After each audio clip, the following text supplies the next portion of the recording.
This is TMG 220. So ito po yung meat grinder, no. So ginagamit po natin ito sa mga karne. Inuulit ko po, sa karne lang po, iwasan po ang balat, litid, buto, at saka iba pang makukunat dahil ito ay pang lean meat lang po. So ito po yung lock nya. So assemble po muna tayo. Kunin natin yung pinakang tubo nya na dadaanan ng mga produkto natin. So ito po muna. So unang-una yung lock. And then check po natin tong pinakang panel nya. Kailangan pasok po dito sa butas. Ayan po. So ayan. Once na ipasok nyo na po, mapapansin nyo may kanal naman po yan.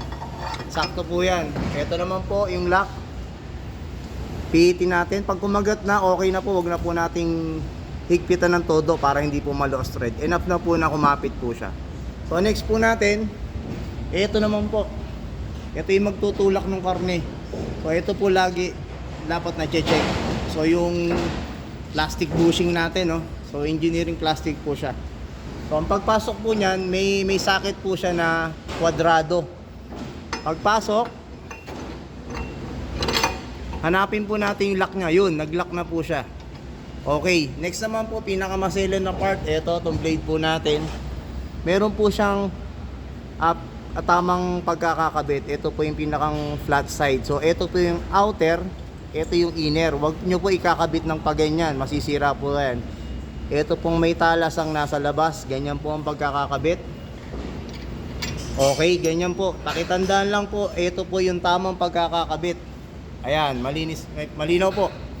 Ayun, ito naman po, meron pong dalawang klase ng molde. Isang malaki tsaka isang maliit.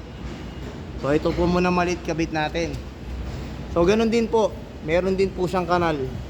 Pasok, and then align, angat ng konti. Ayan. Tsaka nyo po siya ilalak. Ayan na po.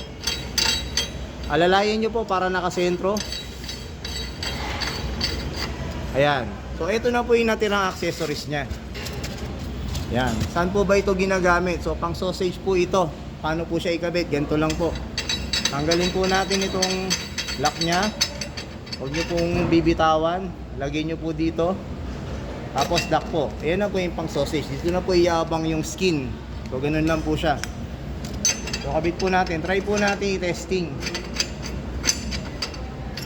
So ganun pa rin po. Ayan. Once na kumapit na po, okay na po yun. Para hindi po tayo magkaroon ng mga lost thread. Ngayon, ito naman pong panel sa ibabaw. So, ito po yung pantulak. Shoot nyo lang po dito sa butas. Nasa ilalim.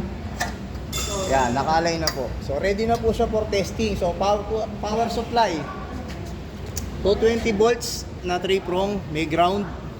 Taksak po natin. Power on.